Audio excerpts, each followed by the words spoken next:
성가대가 엄청나게 발전됐구나.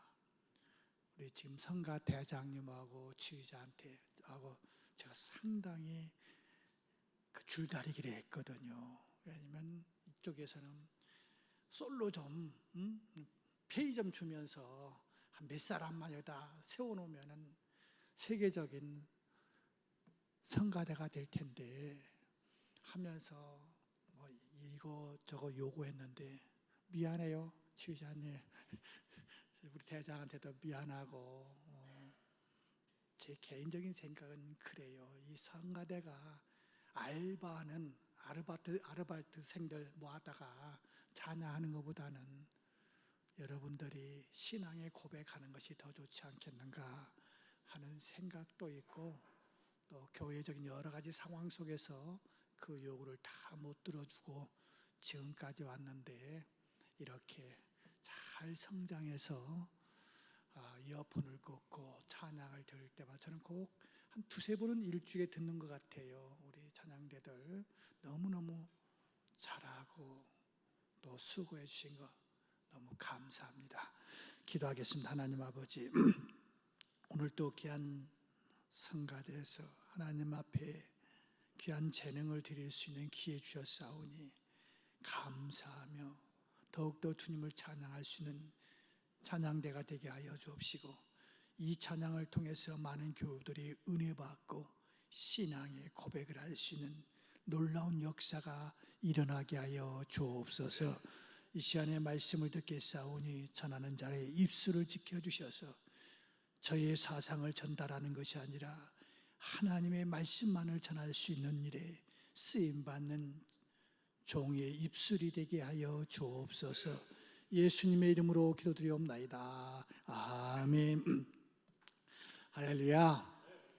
독일의 재무부 장관을 지냈던 마르틴 바덴의 그 고백이 내가 왜 장관이 되었는가, 이러한 아주 내 인생에 하나의 터닝 포인트가 있었다 하면서 고백하고 있는 이 고백이 이런 겁니다.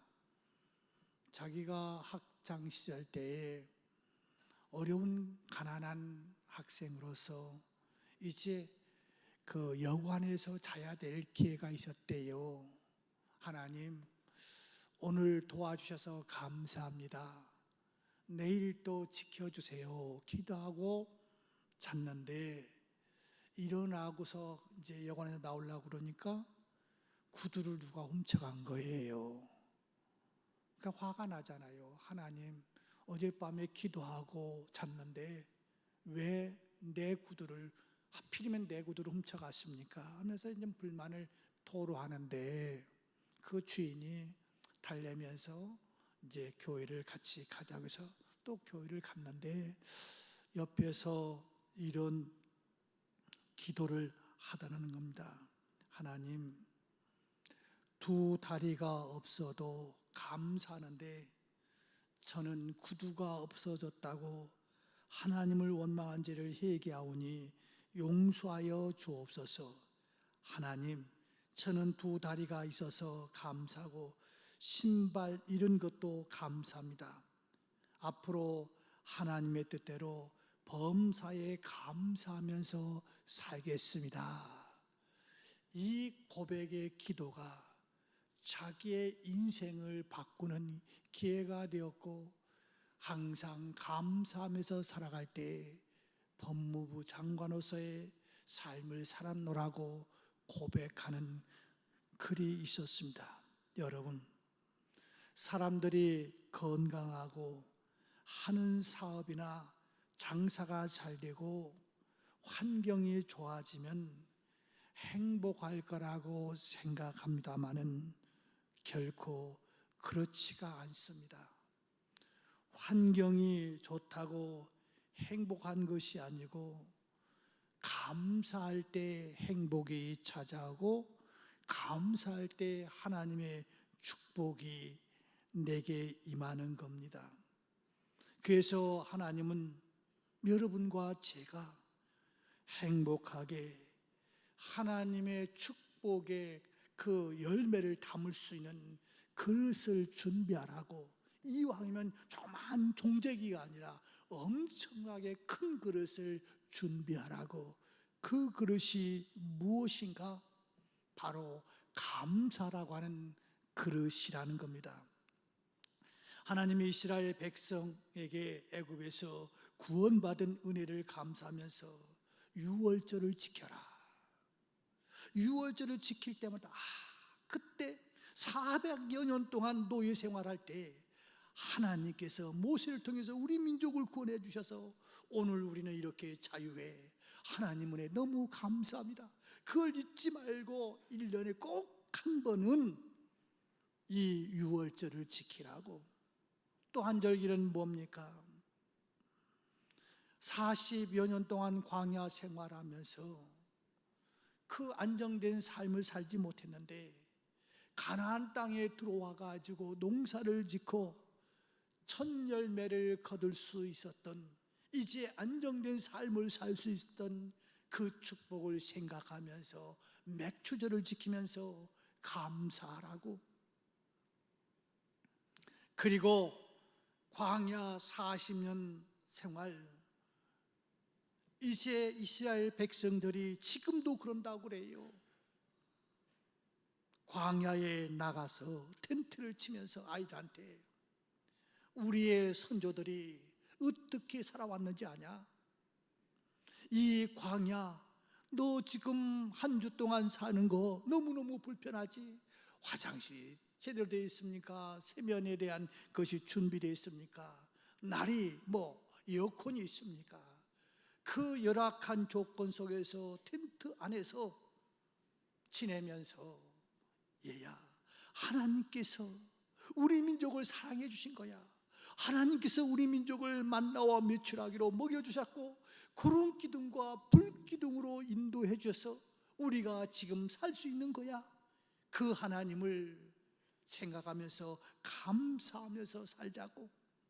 그래서 이스라엘 백성들에게는 이 세 번은 무슨 일이 있어도 영원한 규례이니 감사 절기를 지키라고 이야기하고 있습니다. 시편 103편 2절에서 내 영혼아 여호와를 송축하며 그의 모든 은택을 잊지 말지어다. 감사를 모르는 사람을 향해서 짐승만지도 못하다고 하지 않습니까?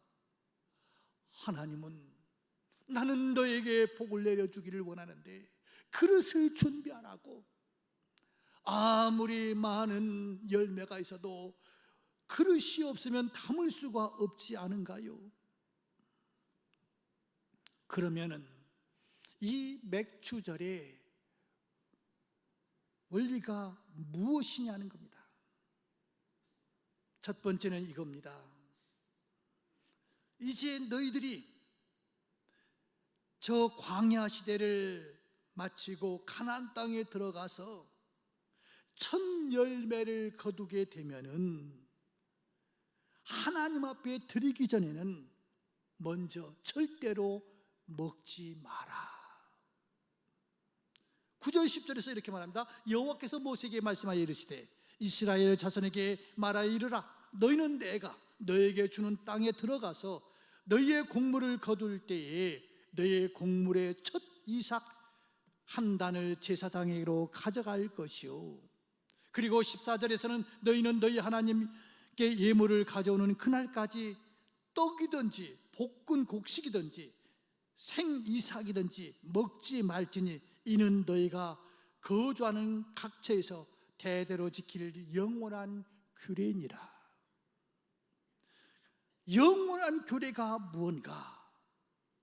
오늘 너희들, 구원받은 너희들 하나님 앞에 첫 이삭을 드리기 전에는 떡도 만들어 먹지 말고 볶아서 먹지도 말고 생이삭을 비벼서도 먹지 말고 반드시 하나님 앞에 드린 다음에 그 다음에 나머지 가지고 네가 살아라. 이것이 네가 축복을 담는 길이라고 이야기하고 있습니다. 하나님이 이스라엘 백성에게 가나안 땅에 들어가서 농사를 지어 첫 열매를 추수해서 먹지 말고 먼저 하나님께 드려야 하고 하나님께 드리기 전에는 떡이나 볶은 곡식이나 생이삭으로 또 먹지 말라고 말씀하셨습니다. 그래서 이 모습은 하나님이 뭐 배고파서 그랬겠어요? 하나님이 뭐 부족해서 그렇겠어요? 하나님을 경외하는 모습, 그 정신을 기르기 위한 겁니다. 이렇게 이해하면 좋을 것 같아요.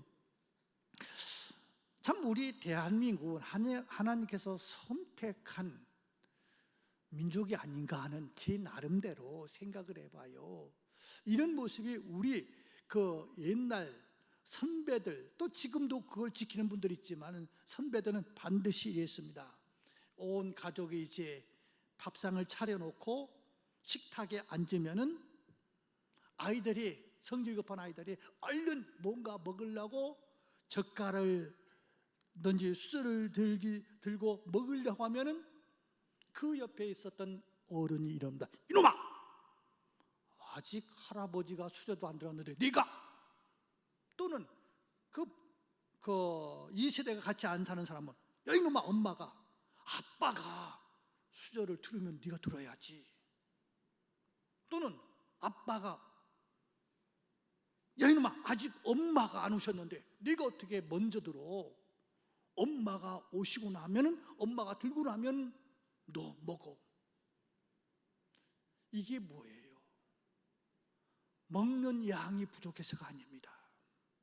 가장 중요한 핵심은 부모를 공경하는, 부모를 경외하는 마음을 심어야만이 이 아이들이 이 땅에 가서도 인정받고 하나님 앞에도 축복받는 거 아닙니까? 한번 여러분들 실습해 보십시오. 아이들은 그저 내리사랑이기 때문에 잘못하면 엄마가 우상같이 되기가 쉬워요. 아이들이 아마 중고등부 애들은 조금 힘들겠지만 아동부 정도는 지금부터 해도 가능할 것 같아요. 한번 실습을 해보세요. 수박 한 통을 들고 엄마가 오면 아이들이 야 수박이다. 요새는 또 안 먹으려고 해서 문제도 됩니다만은, 그럴 때 아니야, 지금 먹는 거 아니야. 아빠가 퇴근해 오시면은, 아빠가 먼저 드시면은 그때 들자 하고 기다리는 인내심도 키우고 아빠에 대한 권위도 키워주는 그 엄마가 있다고 한다면 그 아이는 건강하게 잘 클 거리요. 그런데 가끔 그러더라고요. 지금은 안 그러지만은 제 처한테 제가 엄청나게 몰매를 맞은 적이 있거든요. 냉장고에서 뭔가 꺼내 먹으려고 열면은 야봐, 당신이 10만 가서 많이 먹었잖아. 왜 아이들까지 먹으려고 그래? 그러면서 냉장고를 못 열게 하는 그 모습을 저 겪어봤거든요. 어디 이게 저뿐입니까? 우리 남자들 많이 당하지 않았던가요? 아마 엄마들 나빠서가 아니고 그 모성애는 부성애에 수백 배 수천 배의 사랑하는 마음이 있어서 의도적인 건 아니지만 그게 당연히 그럴 거예요. 그러나 그런 모성애보다 더 소중한 것이 무엇입니까? 부모를 공경하는 그 모습을 키워주는 거예요. 하나님께서 오늘 이 맥주절의 그 원리는 뭐냐면 하나님을 경외하라. 그 보리 몇 마리 몇 단이 필요해서가 아니라 하나님한테 먼저 드리지 않은다면은 빵도 만들어 먹지 말고 볶아 먹지도 말고 생으로 비벼 먹지도 말라고 하시는 모습은 뭔가요? 바로 하나님을 경외하라는 겁니다. 그렇다면은 자, 첫 열매를 어느 정도 드려야 되느냐는 거예요. 어느 정도. 그저 단을 요만큼 만들 건지 이만큼 만들 건지, 아니면은 하루 종일 첫날 추수한 것을 하나님 앞에 다 드려야 되는 건지, 아니면 1시간 걸 해야 되는 건지 10분 걸 해야 되는지 5g을 드려야 되는지 10g을 드려야 되는 것인지 이게 기준이 애매하잖아요. 신약 시대로 와서는 자 이겁니다. 이스라엘 백성들이 40년 동안 그 광야에서 살 동안은 하나님께서 이런 걸 요구하지 않았어요. 그 만나와 메추라기를 부어주시면서도 너 거둔 것 중에서 얼마를 내게 가져와, 그런 적이 없거든요. 아직 가나안 땅 구원의 길에 들어서지를 못한 백성들에게는 그걸 요구하지 않아요. 효도도 될 만한 싹 있는 놈한테 효도하라 그러지, 이 망나니 같은 놈한테는 말하지 않아요. 하나님 구원받은 백성, 아직 가나안 땅에 있을 때는 그렇게 만나와 메추라기로 40여 년 동안을 먹여주셨음에도 불구하고 어떤 요구도 하지 않았는데, 이제 너희들 저 애굽에서 출애굽해가지고 가나안 땅에 들어왔으니 이제 천국 백성이 되었으니 천국 백성들은 하나님을 경외하면서 사는 거야. 하나님을 경외하는 모습이 무언가? 자, 너희들 곡식을 거두면은 하나님 앞에 드리기 전까지는 내 입에 대해서는 안 돼. 이 이야기듯이 오늘 우리 밀하고 보리하고 구분할 수 있는 사람 몇 사람 없을 거래요? 저 옥상에 올라오면 수박인지 호박인지도 구분 못하는 사람들 수두기 많은데 어떻게 밀하고 보리하고 구분하겠어요? 그런 우리들한테 맥주 감사절을 지키라고 하는 것, 이건 뭐 옛날 이야기 아니냐 할 수도 있겠지만, 하나님을 경외하는 마음, 그 본질은 이겁니다. 오늘 여러분들과 저에게 주신 말씀은, 자, 하나님의 것은 뭔가? 10분의 1이라는 겁니다. 11조는 구원받지 않은 사람들은 상관없고요, 구원받은 천국 백성들은 회원이 되면 회원 회비를 내는 것이 회원 아닙니까? 천국 백성, 대한민국 국민이면 국법에 의한 세법에 의한 세금을 내야 되고, 미국인들은 미국 세법에 의한 세금을 내야 되듯이 하나님의 백성은 10분의 1은 하나님의 것이라고 분명하게 이야기합니다. 구원받은 백성들, 그 백성들이 지켜야 될 것이 무언가? 우리 잘못하면 이러기 쉬워요. 이 순서가 바뀌어지면은 어떻게 되냐면은, 드리려고 한 건 아닌데 순서가 바뀌어지면 아이고 다 써버리고 없네, 그러면서 하나님의 것을 드릴 수가 없습니다. 10분의 1을 하나님의 것이니 구분하여 하나님께 드리고 10분의 9는 나를 위해서 쓰는 이유가 뭐냐면, 나의 생명과 물질의 주인이 하나님, 그 하나님을 경외합니다. 야 이놈아, 아빠 오기 전에 왜 네가 먼저 먹으려고 달라들어? 오늘 이 식탁은 너의 아빠, 너의 엄마가 수고한 거에 내가 먹는 거야. 그 부모를 생각하고 이제 먹는 버릇은 수저를 내가 먼저, 젓갈을 내가 먼저 하는 것이 아니고, 내 부모를, 은혜를 생각하면서 어머님 먼저 드세요, 아버님 먼저 드세요, 아빠 먼저, 그러면 제가 먹을게, 이것을 길러 때에 이 아이가 커서도 그 축복의 그릇을 깨버리지 않냐고, 그 축복 안에서 성장할 수 있듯이 하나님은 오늘 우리에게 11조가 필요해서 그게 아닙니다. 하나님을 경외하라고. 말라기에서 보면은 이런 말이 있어요. 온 나라가 나의 것을 도둑질하였으므로 너희가 저주를 받았느니라. 말라기 시대 때에 이스라엘 백성들이 너무 힘들게 살아가고 있는 거예요. 그래서 하나님께서 말라기 선지자를 통해서 하나님의 백성들에게 다시 그릇을 준비하게 하고 거기에다가 축복을 담아드리려고 하는데 백성들이 깨닫지 못하는 거예요. 언제 우리가 하나님의 것을 도둑질했습니까? 이럴 때 하나님께서 곧 11조와 봉헌물이라 너희 곧 온 나라가 나의 것을 도둑질하였으므로 너희가 저주를 받았느니라. 지금 그 말라기 때에 그 분위기가 어떤 거였느냐면은 이스라엘 백성들이 이제 출애굽에서 농사를 짓고 하다 보니까 다 사람은 욕심이 있잖아요. 12지파에게 11지파에는 다 땅을 주어가지고 분배해 줘갖고 거기서 수익을 얻을 수 있고, 거기서 수익을 얻으면 10분의 1을 레위 자손들한테 주어갖고 레위 자손들은 그 제사장, 뭐 성가대, 그 성전 관리, 그 하나님 앞에 제사를 드리는 일을 하게 만들었어요. 그런데 사람의 욕심은 한도 끝도 없잖아요. 그때나 지금이나. 그 안 바치니까 내게 10분의 1이 남거든요.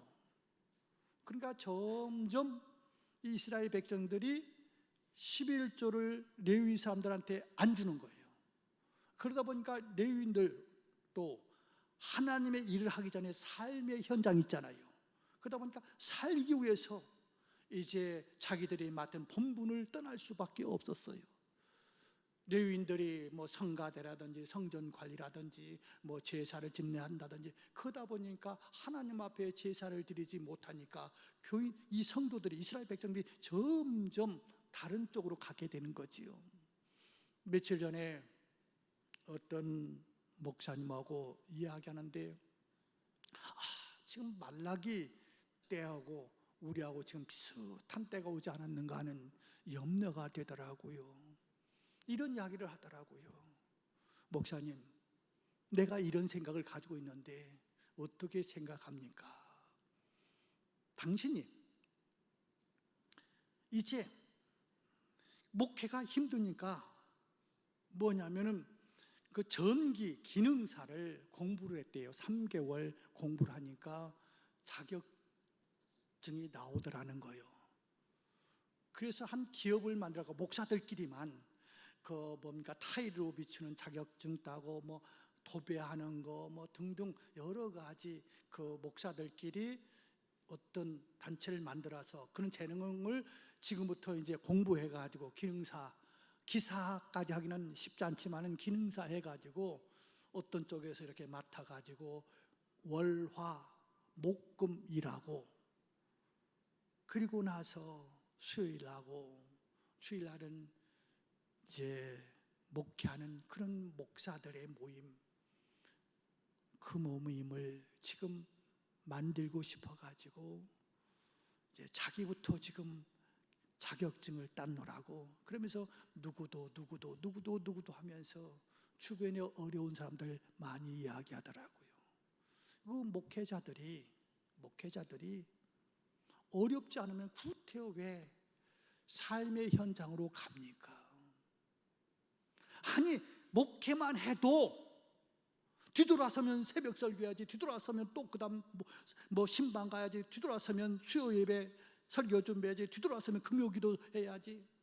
이거 뭡니까 학교 선생님은 3년치만 잘 해놓으면 또 써먹고 그러지만은, 미안해요 우리 국목사님 있는가? 우리 교인들이 너무 훌륭하다 하는 생각이 들어요. 우리 국목사님 오신 지 한 1년 됐거든요. 어떤 분이 가운 해준 이야기를 제가 3번째 들었거든요. 1년에 한 3번 하시더라고요. 그러니까 저는 얼마나 많이 했겠어요. 예? 얼마나. 이 준비하지 않으면은, 책을 보지 않고 준비하지 않으면 했던 것도 하고 했던 것도 할 수밖에 없잖아요. 자, 이렇게 해도 힘든데 산업전선으로 나가는 이유가 뭐예요? 생활이 안 되는 거예요. 뭐 큰 부자 되려고 그런 게 아니고 생활이 안 되니까 그런 거예요. 사실 보자고요. 레위인들이 부유하게 살았겠어요? 다른 족속이 부유하게 살았겠어요? 제가 본 견해는 이거예요. 지금 다른 11족속들은 10 중에서 하나를 누구한테 줍니까? 레위인들한테 주잖아요. 그러니까 9 가지고 살아요. 레위인들은 11지파에서 하나씩 오니까 얼마입니까? 얼마요? 계산 힘들어요? 11이잖아요. 11이잖아요. 다른 족속은 9 가지고 사는데 이 레위인들은 11을 가지고 살으니까 어떻게 보면은 좀 더 풍요로울 수도 있지요. 저는 이런 생각이 있어요. 앞으로 우리 후임 목사님, 부목사님들, 교회에서 일하시는 분들, 지금까지는 우리가 생존을 위해서 발부둥치를 하고 그랬지만 하나님께서 여러분들에게 복을 주시면은 좀 여유 있게 내가 라면 한 번 삶아주면 그거 고맙다고 해야 되는 목회자로 만드시지 마시고 저보다는 좀 더 여유 있게 사시는 그런 목사님, 그런 교회에서 수고하시는 분들이 되도록 마음부터라도 우선 가져줬으면 좋겠어요. 아무튼 첫 번째는 이렇게 말합니다. 자, 그렇게 하는 그 이스라엘 백성들에게 말라기 3장 10절에서 만군의 여호와가 이르노라 너희의 온전한 11조를 창고에 들여 나의 집에 양식 있게 하고 그것으로 나를 시험하여 내가 하늘 문을 열고 너에게 복을 쌓을 곳이 없도록 붙지 아니하나 보라 라고 이야기하고 있습니다. 자, 첫 번째는 이 맥주 감사절의 원리가 하나님을 경외하라. 그것이 무엇인가? 곡식을 거둘 때에 이것이 하나님의 은혜라고 하나님을 경외하는 마음으로 하나님 앞에 드리라는 겁니다. 두 번째는 17절에서 이렇게 말합니다. 풍성하게 감사하라. 이스라엘 백성들이 누룩 그러면은 죄를 상징한다든지 이단 사상을 상징하다든지 조금 부정적으로 보았어요. 그런데 오늘 본문에서는 누룩을 섞으래요. 왜 그랬을까요? 해석이 여러 가지가 있겠습니다만 저는 이런 생각을 해봐요. 자, 밀가루 그냥 빵을 찌면 얼마 안 됩니다. 그런데 거기다가 누룩을 넣으면 부풀어 가지고 어릴 때 우리 어머님이 빵을 쪄줄 때 보니까 그러더라고요. 거기다 이스트 누룩을 넣으면 뜨뜻한 빵에다가 그 밀가루에다가 이제 이렇게 반죽을 해갖고 덮어놓고 그 다음날 지나고 나서 보면 엄청나게 가만히 불어났더라고요. 여러분들 보신 분 많지요? 자, 지금 이 누룩 원재료보다 더 소중한 것이 누룩을 넣어서 풍성한 감사의 삶을 살아라고 그래요.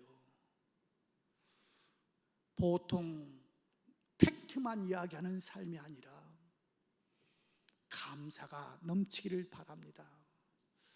저는 1부 때도 이렇게 얘기했는데 지금까지 저우같이 동역했던 목사님들 중에서 신방을 가면은 특별히 식사 초대를 하면은 찾는 사람이 있었습니다. 그 사람이 일본에서 선교하는 정재호 선교사고 저 하객동에서 개척하고 있는 손창화 목사님이에요. 왜 풍요롭게 풍성하게 음식을 차려놓으면 그분을 찾느냐 하면은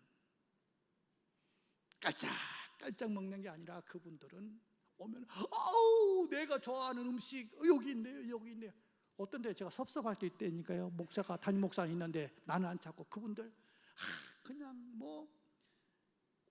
차려놓은 거 그냥 다 맛있다고 들으니까 차려놓은 입장에서는 그냥 일부러 맛있어요 그때서야 괜찮은데요 그 정도가 아니고 맛있다고 하니까 그 식사를 준비한 사람들은 그분들이 같이 동행할 때 손 목사님 어디 있어요? 정 목사님 어디 있어요? 찾더라고요. 하나님의 복 주시는 사람은 누구인가?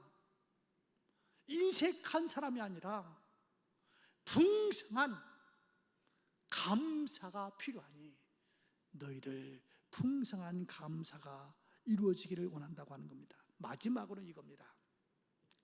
자, 올바른 신앙인들은 뭐냐면 하나님과 나와 또 사람과의 관계가 바르게 돼야 됩니다. 우리가 가끔 착각할 수가 있어요. 그저 그렇게 하지 말라는 얘기는 아닙니다. 교회에서 철야하고 전도하고 그저 어떤 때는 가정 팽개쳐 놓고 자기 종교심 때문에 그냥 교회에서 막 하는 것을 신앙생활 잘한다고 생각하는 그 모습은 상당히 위험합니다. 하나님 앞에도 균형을 이루어야 되지만 가정의 균형도 이루어야 됩니다. 쉽게 말하면 가정에서도 자녀들에게도 균형 있게 해야 돼요. 오늘 말씀이 이겁니다. 자, 너희 하나님 앞에 감사했다면 이웃에 대해서는 어떻게 할 거냐 하는 겁니다. 22절에서 이렇게 이야기하고 있어요.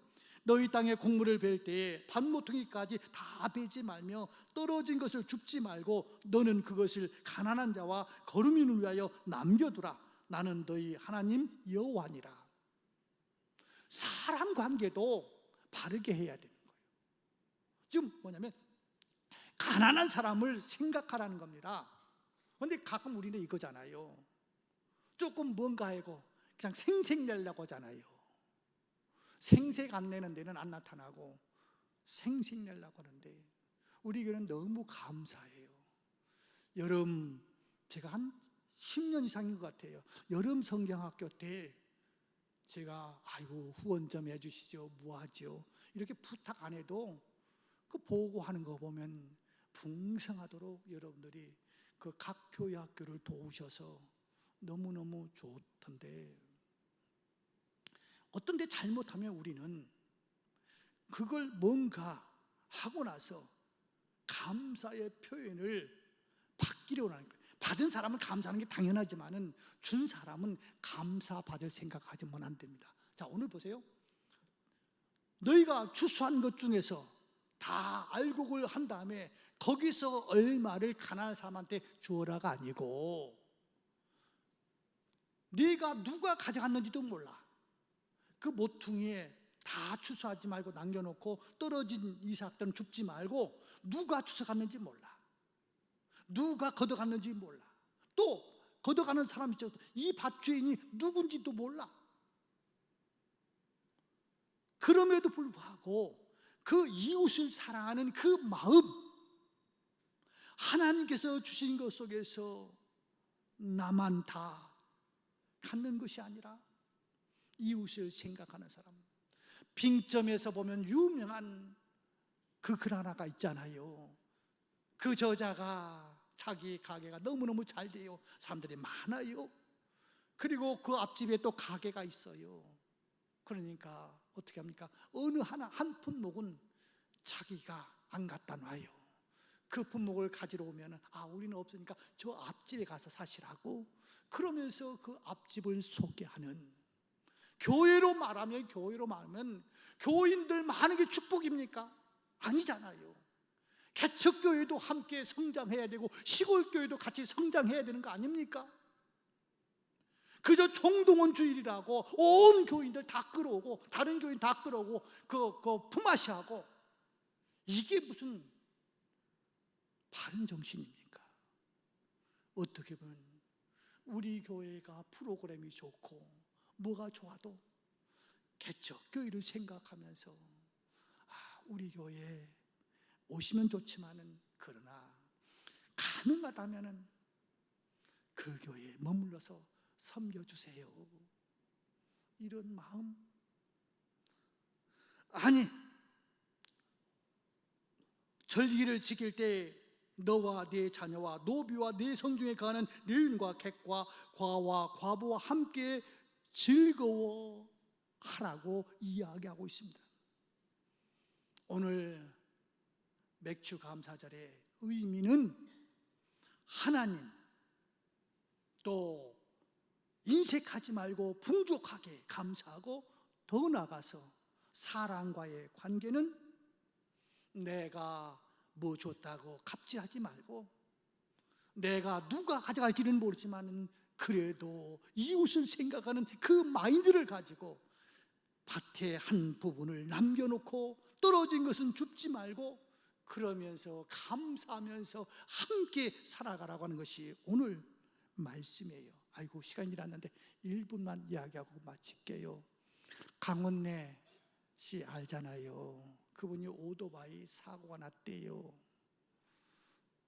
이제 하반신이 마비가 되니까 사람들이 힘들면 그렇잖아요. 내가 살아서 뭐해 하면서 이제 절망하고 있는데 암 환자 하나가 이렇게 말하더래요. 나는 언제 죽을지도 모르는 그런 인생인데 당신이 불러준 노래 때문에 내가 힘을 얻었다.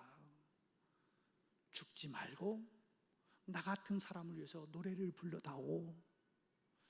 이 부탁을 들은 후에 나는 죽으려고 했는데 내가 아직도 할 일이 있구나 하고 생각을 바꾸니까 휠체어 타고도 예수 안에서 오늘도 승리의 삶을 살고 있다고 하는 그런 고백을 써놓은 것을 보았습니다. 사랑하는 성도 여러분, 우리 어떤 환경이 좋아서 감사하는 것이 아니라 감사는 누구든지 다 할 수 있고 그 감사의 그릇을 키워놓으면은 거기에 하나님께서 축복을 담아주는데 종재기 만한 이런 그릇만 준비하면 자기 혼자 갈증 날 때 마실 수밖에 없는 양입니다. 감사를 크게 하십시오. 감사의 그릇을 크게 준비하십시오. 그러면 하나님께서 여러분의 삶과 여러분의 후손의 삶을 축복으로 채워주실 것입니다. 이 주인공들이 다 되시기를 주의 이름으로 축원합니다. 기도하겠습니다.